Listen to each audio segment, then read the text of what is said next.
Badouri. Rachid. À part un noir, j'étais le seul brun à l'école. La première fois que les élèves m'ont vu, ils me parlaient bizarrement. Où est ta planète?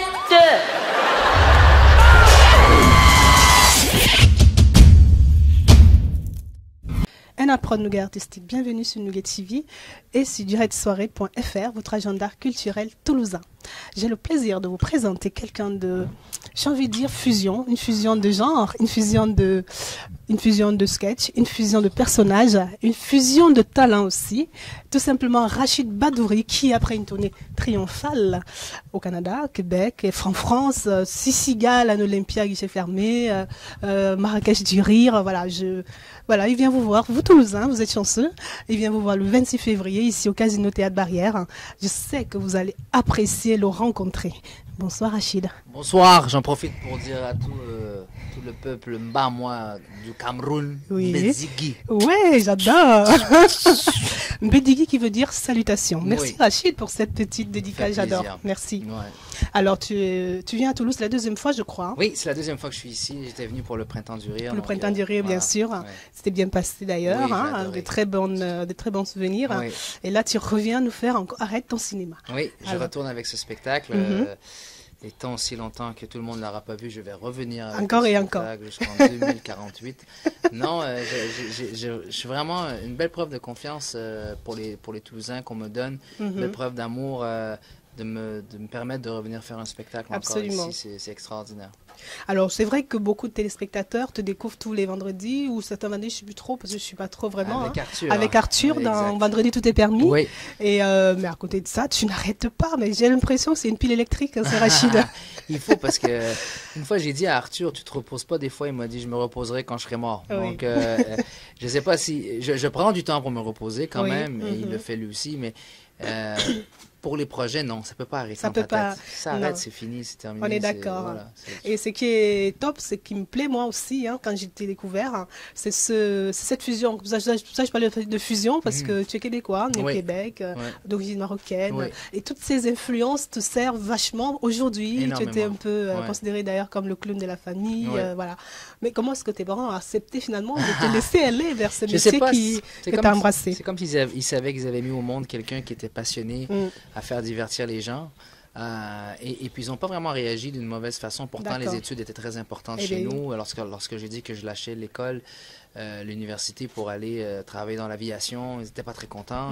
Lorsque j'ai dit que je lâchais tout pour devenir humoriste, ils ont fait, c'est quoi, c'est bien. Ah, c'est bien. Ouais. Tu vas nous faire rire encore plus. Ça. Ils ont vu le chèque, ils ont dit, on va... Bon, on adopte. On adopte. Ça me rappellerait mes parents, ça, je crois. Parce que... J'ai dit, j'arrête les études pour autre chose. Ah non. Mais bon, quand ils savent quand même que les enfants gagnent bien leur vie, ils sont heureux aussi, ça. Oui, qu'ils gagnent bien leur vie. Ils veulent juste ça. Ils veulent juste que... Parce qu'eux, ils vivent toujours sur un proverbe qui dit que l'homme sage... économise et met de côté pour les enfants de ses enfants. Donc si ça c'est pas accompli, ils se sentent pas bien, ils sentent pas que c'est gagné. Voilà, alors ils veulent que ça soit bien pour nous. Il est vrai que la France t'a découvert grâce à ce festival de Marrakech du Rire avec Jamel, hein, qui a été diffusé sur M6. Mais toi, tu avais déjà été révélé à 23 ans au Canada. Tu as eu d'ailleurs un prix. Hein, oui, à 23 ans, c'était très éphémère. J'avais fait partie d'un concours, ça a duré peut-être un mois, j'avais gagné une 3e place dans un concours, et après, ça n'a même pas fait les médias, c'était vraiment un truc local. C'est vraiment plus tard, à l'âge de 28 ans, à 27-28 ans, lorsque j'ai envoyé des cassettes démos. Oui, des démos, oui, tout à fait. Que le festival Juste pour rire de Gilbert Rozon m'ont appelé et m'ont dit, écoute, viens faire un gala. Et là, tu as fait un truc. Et là, ça a été vraiment une poudre à canon. Là. Et oui, complètement. Complètement, sans parler de ton émission, parce que toi, c'est une émission, mais tu fais tout.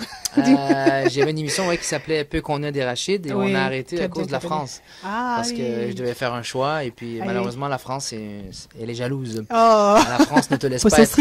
Voilà, elle est très possessive, elle ne te laisse pas avoir ton derrière assis sur deux chaises. C'est normal, elle te non? dit, tu choisis moi ou le oui, Québec? attends, normal. Tu fais quoi, là? Alors, j'ai dit, bon, mais attends, je suis pas prêt encore. Alors, j'ai fait mes affaires au Québec, mais là, pour les 3 prochaines années, je suis content d'annoncer que je vais rester beaucoup plus longtemps en France qu'avant. On est ravis, vraiment. Ben, je voulais juste terminer quelques projets au Québec, parce que je voulais pas cracher sur la main qui m'a découvert, qui m'a nourri. Bien. Absolument. Et puis, c'est ton pays, finalement, hein, qu'est-ce que tu veux? Alors, ouais, j'ai craqué pour la française. Oh, c'est top. Est-ce que tu crois que tu perdras ton accent québécois? Jamais. Jamais. Jamais, parce que c'est l'accent québécois, il est là quand tu t'énerves. Ah ouais? Alors, et puis on s'énerve tous Souvent. tout le temps. Donc, c'est dans l'insulte que tu vas sortir quand tu es énervé, c'est ta langue qui va garder, que tu vas garder pour toujours. Donc, je peux être ici, puis il y a quelqu'un qui peut venir ouvrir la porte, me lancer une tarte, et je vais faire « Ah, là, tabarnak! » Je vais commencer à parler en québécois, c'est sûr. Donc, je pense que là, je parle mieux français et je trouve ça correct. On riait des artistes québécois avant qui changeaient leur accent comme Rock Voisine qui vient ici. Et voilà, tu vois, c'est pas la peine de parler comme ça. C'est pas moi. Je parle pas comme ça. Mais de parler un français dans des situations, je vais le faire. En entrevue comme ça, parce que je ne suis pas chez moi. Je suis dans une ville où je dois me faire faire comprendre. C'est pas au Toulousain qui fait 75 ans qu'il est ici, qui n'a jamais entendu un accent québécois. Surtout qu'ils ont un accent aussi en plus, assez fort. Hein? Alors, c'est pas à lui ou à elle de me comprendre, c'est à moi de m'ajuster. Et l'autre fois où je vais vraiment l'utiliser, mais d'une façon très pointue, c'est si on m'engage pour faire un film, un rôle dans un film. Alors là, j'ai beaucoup approuvé parce qu'une des peurs d'engager des fois un Québécois, c'est de dire il n'y aura pas l'accent ou quand il va imiter le français, on va le sentir. Et moi, ce que j'aime dire et j'aime toujours dire, c'est que je suis fort dans les accents. C'est ma force. C'est vrai parce que tu as justement doublé plusieurs films. Voilà. Ouais. Et là, on ne peut pas du tout savoir c'est Rachid. Non, c'est top ça. J'ai trouvé vraiment excellent. C'est vraiment pas un problème. Au début, quand j'ai fait affaire avec une agence, ils me disaient mais là, on a peur pour l'accent. Je dis non, dites-leur lorsqu'on parle des rôles. C'est génial. Un accent populaire, un accent français, un accent de la banlieue, un accent de Toulouse. On parlait comme ça. La vie est heureuse, la vie est drôle. C'est quoi cette histoire de ville de Toulouse? C'est pas la loose. Ah oui, t'as entendu ça à la radio? J'ai entendu. C'est vrai, mais ça a commencé, on cherchait un slogan pour chaque ville où on allait. Et puis on a fait Toulouse, c'est pas la loose. En vrai, je te l'accorde, regarde, il fait beau. Non, c'est beau, c'est vraiment beau. Ça change de ton Québec neigeux. C'est bien qu'en France, un peu partout en France, et surtout vers le sud, l'hiver, de se promener, de boire encore des cafés dehors. Nous, à moins 35, ça gèle. Ouais. Mesdames, Mesdemoiselles, Messieurs, accueillez chaleureusement Rachid Badouri! Et je suis content de voir qu'il y a quand même des gens qui m'ont reconnu en France. J'arrive à l'aéroport, il y a un petit jeune qui me voit. Oh putain! Vas-y, Crevant, ça va? Avant d'être humoriste, j'étais Stewart. C'est comme ça que vous dites Stewart. Bon, oui, ça va? Oui, c'est comme ça? Oui? Oui, c'est comme ça, oui, ta gueule. Oh, attention, je vais te montrer mon rouleau Imperio. C'est lui? Oui, c'est ton père. Ton père, Michel Bougina. Rachid. D'accord. Maintenant, on va parler un peu de ce spectacle qui va être présenté au Casino Théâtre Barrière. Beaucoup de danse. Beaucoup de danse, beaucoup de musique, et également des sketchs et des blagues. Des personnages, des blagues, et des personnages qu'on aime bien s'attacher. Il paraît que tu es presque l'illusion parfaite de Michael Jackson. Il paraît. J'aime entendre ce commentaire parce que c'est un compliment pour moi. Tu m'étonnes. Et Michael a toujours été pour moi une inspiration. Le côté artistique, ça t'a bien boosté ce côté. Et puis il y a aussi une autre comparaison où on te compare à Gad Elmaleh aussi. Ah, mais ça c'est une super belle comparaison parce que j'ai vraiment grandi en écoutant ses sketchs. C'est lui qui m'a inspiré, c'est lui qui m'a dit que je pouvais imiter mon père, c'est lui qui m'a... C'est génial. Donc, et en 2006, j'ai réalisé un très grand rêve, c'est que j'ai fait sa première partie à Montréal. Ah oui, c'est vrai. Et j'étais vraiment très content de ça. Un rêve qui devient réalité. Je peux te souhaiter sa carrière et voilà. Et tant que tu veux, de toute façon, ce qui te plaira. Beaucoup, c'est très apprécié, franchement. C'est vrai parce que j'ai vu des extraits de ce que tu fais parce que j'ai pas pu te suivre à Paris et dans toutes les salles que tu as pu amener, mais je pense qu'on sera là au Casino pour vraiment vivre cette expérience. Tu seras là avec ton scarabée? Je serai là avec mon scarabée. Avec plaisir. Je viendrai avec mon scarabée parce que tout le monde devient Badouri Mania. C'est ça? Badouri Maniaque. C'est ça au Québec, c'est les filles. Donc, comment tu vis d'ailleurs cette célébrité? Parce que tu es tout zen comme ça, tout tranquille, comme si tu faisais juste ton job de fonctionnaire. Alors que... ça vient avec l'expérience et beaucoup de sagesse parce que Moi, c'est arrivé très rapidement. Donc, ça aurait pu m'écœurer très rapidement. Mais c'est l'entourage qui est derrière toi et qui t'entoure. Moi, je le dis, je le répéterai jamais assez. Il faut que tu aies un entourage qui est là pour les bons intérêts. C'est quoi des bons intérêts? L'argent? Non. Que tu sois au top? Non. Ça, c'est si tu travailles très fort et eux, ils gèrent bien leur truc, ça va y arriver. Les bons intérêts, c'est ton épanouissement personnel. Est-ce que tu es bien dans ce que tu fais? Est-ce que tu es heureux? Parce que si tu es heureux, les décisions vont se prendre comme ça. Les choix vont se faire comme ça. Les situations merdiques, excusez-moi, on va passer à travers comme ça. Mais si tu es là juste pour essayer de le pouponner et puis de non, c'est bon que tu aies frappé ce monsieur-là. Il méritait, le monsieur. Il avait 90 ans, mais il le méritait. Mais tu peux pas. Donc, l'entourage fait en sorte que tu prends bien ces trucs-là parce que c'est vrai que ça peut être difficile. Je me rappellerai toujours de la journée où mon beau-frère nous a dit qu'il quittait avec ma soeur pour habiter en France. Alors, il quittait le Québec et moi, j'avais plus ma soeur, j'avais plus mon beau-frère. Alors, on a décidé d'aller dans un restaurant pour fêter. Et pour la première fois de ma vie, je vois mon beau-frère se mettre à pleurer comme un fou. Et au moment où il pleure, il y a un gars qui vient, il s'installe à la table. Hey, une petite photo là, une petite photo là. C'est sûr qu'il y a des moments où est-ce que tu fais comme... ça peut être difficile de vivre la célébrité. Oui, bien sûr. Mais un événement isolé comme ça, comparativement à la vie qu'on mène, on se fait arrêter dans la rue pour se faire dire qu'on est drôle. Il y en a un, il m'a dit une fois, tu m'as carrément sauvé mon année scolaire. Parce que ma mère me disait à chaque fois qu'elle me dit si tu passes cette année, je t'envoie voir Rachid. C'est top. Trucs comme ça. Donc, tu entends des témoignages comme ça, tu te dis merde, j'existe et je vis pour. Je fais plaisir à des gens. Et en plus, ce métier m'a fait traverser l'Atlantique. Je me fais reconnaître là dans la rue, comme ça, ici à Toulouse. Je ne savais même pas que Toulouse existait il y a 10 ans, tu comprends? Donc, je ne veux pas être ignorant, mais on n'a pas étudié l'histoire de la France, on a étudié l'histoire de l'Amérique. C'est sûr. Donc, et d'un coup, comme ça, je suis connu ici et on me dit, j'ai honoré ma mère jusqu'à son décès. Jusqu'à temps qu'elle meure, avant de partir, elle m'a dit, tu peux pas avoir une mère plus fière que moi. Ah, c'est génial. Que Badouri, qui vient d'un tout petit village berbère dans un truc perdu du Maroc, arrive au Canada et est affiché sur les trucs. C'est l'Olympia, la première fois que j'ai fait l'Olympia, Badouri à l'Olympia, mon père, il est resté comme ça jusqu'à 1h du matin, il regarde, papa, il faut y aller. Non, c'est pas possible. Ils vont l'enlever quand? Demain? Attends, j'appelle ton oncle, il l'attrape. Et ils sont tous venus. Toutes les racailles, mes cousins, ils sont venus comme ça, ils ont commencé à... Vas-y, prends le toffe, là. Mes cousins sont débarqués du 60. C'est génial. C'était quelque chose d'extraordinaire. C'est une belle émotion, Et pour ma famille, justement, qui habite dans les banlieues de Paris, j'ai de la famille, c'est une fierté pour eux. Ils sont là, mes petits cousins, ils vont à l'école. C'est mon cousin Rachid, là. Ils sont fiers. Donc pour moi, c'est extraordinaire. Ah, c'est top.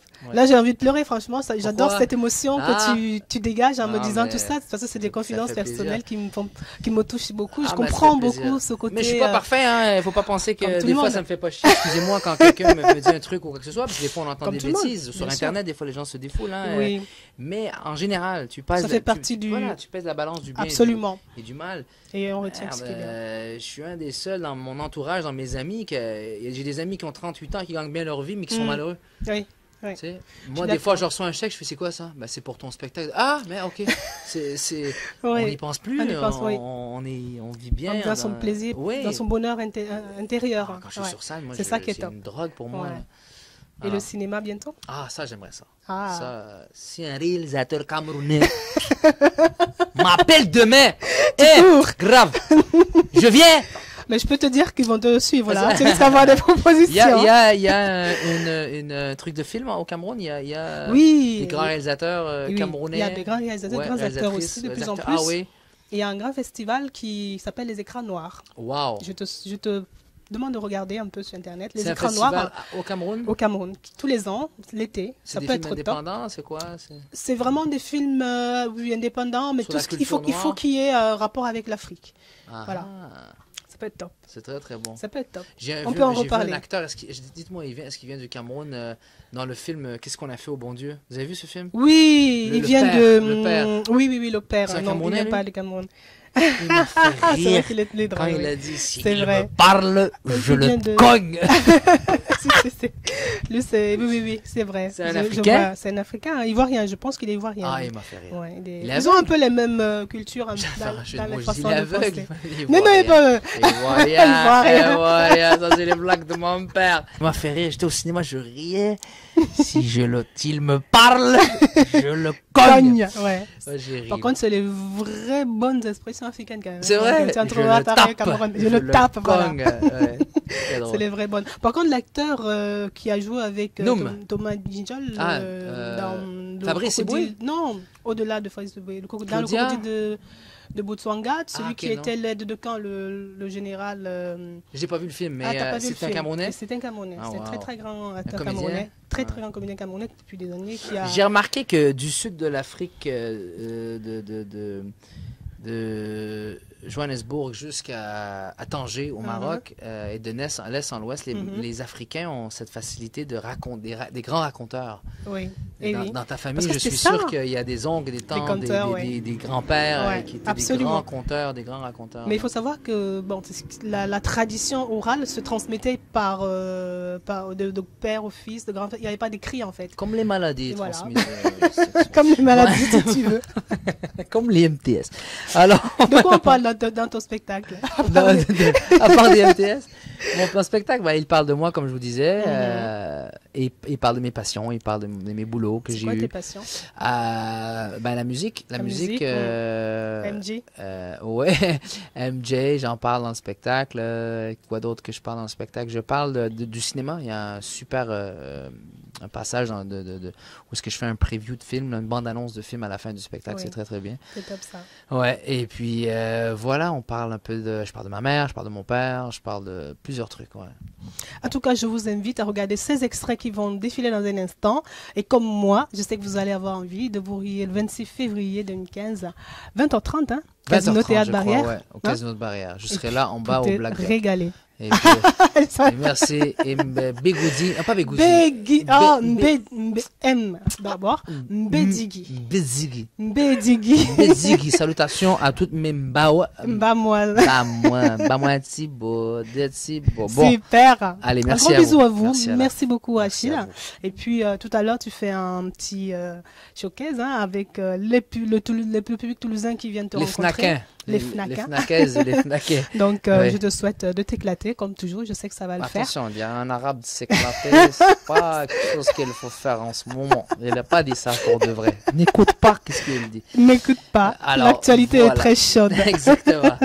Merci infiniment. Merci à vous, franchement. On se dit au 26. Mais oui, au 26. 26 février.